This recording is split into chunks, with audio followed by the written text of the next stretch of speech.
ഞാൻ ഗൗരി ജയൻ. സായിറ, ഞങ്ങളുടെ അവിടെ വ്യാഴാഴ്ച പൂജയ്ക്ക് വരുന്നവർ ഓരോരുത്തരും ഓരോന്ന് കേൾക്കും. അതിനുള്ള മറുപടിയൊന്നും അപ്പോൾ പറയാൻ പറ്റില്ല, തിരക്കായതുകൊണ്ട്. അതിനാണ് ഞാൻ ഈ വീഡിയോ ചെയ്യുന്നത്. നിങ്ങൾ എപ്പോഴാണ് എണീക്കുന്നത്, എത്ര മണിക്ക് എണീക്കും, എത്ര മണിക്കാണ് പൂജ ചെയ്യുന്നത്, എന്തൊക്കെയാണ് ചെയ്യുന്നത് എന്നൊക്കെയായിരിക്കും ഓരോരുത്തരും കേൾക്കുന്നത്. അതായത് അമ്പലമാണെങ്കിൽ അവർക്കൊന്നും പ്രശ്നമില്ല. ഇത് വീട്ടിൽ നമ്മൾ ഭാവിയെ വെച്ച് പൂജിക്കുന്നതും ഇതൊക്കെ ചെയ്യണത് കൊണ്ട് അവർക്കൊരു അതിശയം കൊണ്ട് ചോദിച്ചതാണ്. ഇതെന്താ നമ്മ വീട്ടിലാണല്ലോ, അമ്പലമൊന്നും ഇല്ലാതെ ചെറിയ ഒരു ഷെഡിലല്ലേ നിങ്ങൾ വെച്ച് ഇങ്ങനെയൊക്കെ ചെയ്യുന്നത്, അതുകൊണ്ടാണ് അങ്ങ് ചോദിക്കുന്നത് എന്നായിരിക്കും അവരുടെ മറുപടി. ഇല്ലാതെ വേറൊന്നുമല്ല. അപ്പോൾ ഈ ചോദിക്കുന്നവർക്കൊക്കെ ഞാൻ ഇരുന്ന് മറുപടി പറയാൻ പറ്റാത്തത് കൊണ്ടാണ് ഈ വീഡിയോയിൽ കൂടെ പറയുന്നത്. പറഞ്ഞ ശേഷം ഞാൻ സ്റ്റാറ്റസിൽ ഇടുകയായിരിക്കും, അവർ ആ വീഡിയോ കാണുകയായിരിക്കും. അങ്ങനെയാണ് ചെയ്യുന്നത്. സായിറ, ഞാൻ കാലത്ത് 4 മണിക്ക് എണീക്കും. 4 മണിക്ക് എണീച്ച ശേഷം നമ്മൾ കുളിയും ഇതൊക്കെ കഴിഞ്ഞ്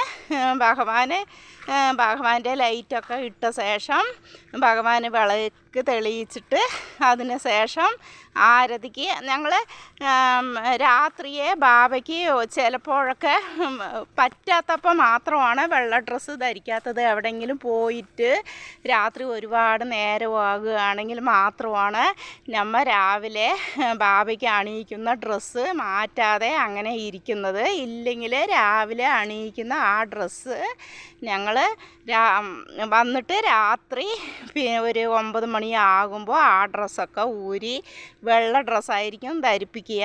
ആ ഡ്രസ്സോടു കൂടിയാണ് രാവിലെ ആരതി എടുക്കുന്നത്. അങ്ങനെ രാവിലെ വിളക്ക് മാത്രം തെളിയിച്ചിട്ട് ബത്തി സാമ്പ്രാണിയൊക്കെ കൊളുത്തി വെച്ചിട്ട് ചിലപ്പോൾ പിന്നെ അത്ര തന്നെ ഭക്തി സാമ്പ്രാണി കൊളുത്തി വിളക്ക് തെളിയിച്ചിട്ട് ആരതി കഴിഞ്ഞ ശേഷം പിന്നെ ഭഗവാന് പിന്നെ നീർ അഭിഷേകം, അതായത് കുറച്ച് പൂക്കളൊക്കെ ഇട്ടിട്ട് അത് അഭിഷേകം. അത് കഴിഞ്ഞിട്ട് പന്നീർ അഭിഷേകം. അതും കഴിഞ്ഞിട്ടായിരിക്കും പിന്നെ ഭഗവാനെ നല്ല വെള്ളത്തിലൊക്കെ കഴുകിയിട്ട് വ്യാഴാഴ്ച മാത്രമാണ് ഭാവിയെ ചുടുവെള്ളത്തിൽ കുളിപ്പിക്കാറുള്ളത്. ചുടുവെള്ളം വെച്ചിട്ട് ഭാവിയെ നമ്മൾ കുട്ടി കുളിപ്പിക്കുന്ന മാതിരി ഞങ്ങൾ ഭാവിക്ക് തനിയെ സോപ്പൊക്കെ ഉണ്ട്, ഡവ് സോപ്പൊക്കെ വാങ്ങി വെച്ചിട്ടുണ്ട്.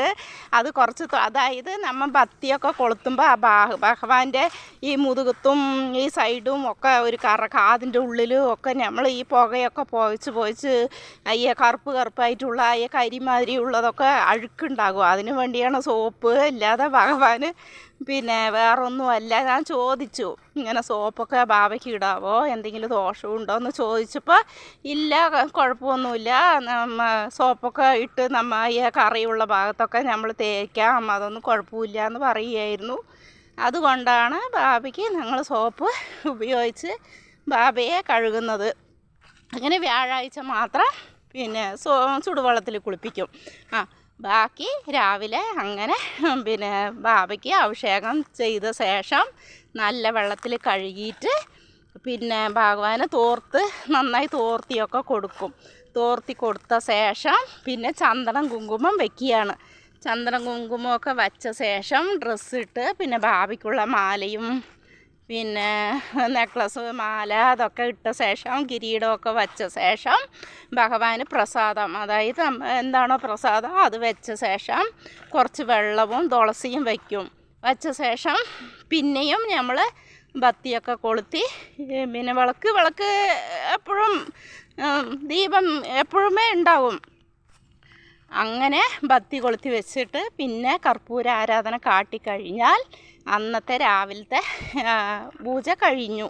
പിന്നെ ഞങ്ങൾ വൈകിട്ട് ആരതിക്ക് ഇട്ട മാലയും കിരീടവും പൂക്കളും ഇതെല്ലാം എടുത്ത ശേഷം അവിടെ തുടച്ച് ക്ലീനാക്കി അതിന് ശേഷം ആരതി എടുക്കുകയായിരിക്കും. പിന്നെ അത് ആരതിയൊക്കെ കഴിഞ്ഞ് പിന്നെ ലൈറ്റൊക്കെ നമ്മൾ രാത്രി ഉറങ്ങാൻ പോകുമ്പോൾ ഒരു ചെറിയ ലൈറ്റ് മാത്രമേ ആ ബാബയ്ക്ക് ഇടാവൂ. അങ്ങനെ രാത്രി ഒരു ചെറിയ ലൈറ്റ് മാത്രമേ ഇടുകയുള്ളൂ. പിന്നെ ആ ഡ്രസ്സൊക്കെ മാറ്റിയ ശേഷം വൈറ്റ് ഡ്രസ്സ് ഞങ്ങൾ ഇട്ട് കൊടുക്കും. അങ്ങനെ ഇട്ട് കൊടുക്കുന്ന ഡ്രസ്സോടു കൂടിയാണ് കാലത്ത് ഞങ്ങൾ ആരതി എടുക്കാറുള്ളത്. അതായിരിക്കും ഡെയിലി ചെയ്തുകൊണ്ടിരിക്കുന്നത്. പിന്നെ വ്യാഴാഴ്ച ദിവസങ്ങളിൽ കുറച്ച് സ്പെഷ്യലായിരിക്കും.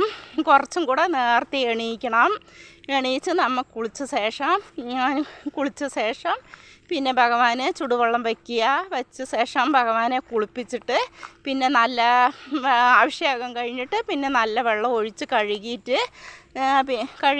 കഴിഞ്ഞു വെച്ചാൽ പിന്നെ ഫസ്റ്റിലെ മാതിരി കുറച്ച് അലങ്കാരങ്ങളൊക്കെ കൂടുതലായിരിക്കും അന്ന് ബാബയ്ക്ക്.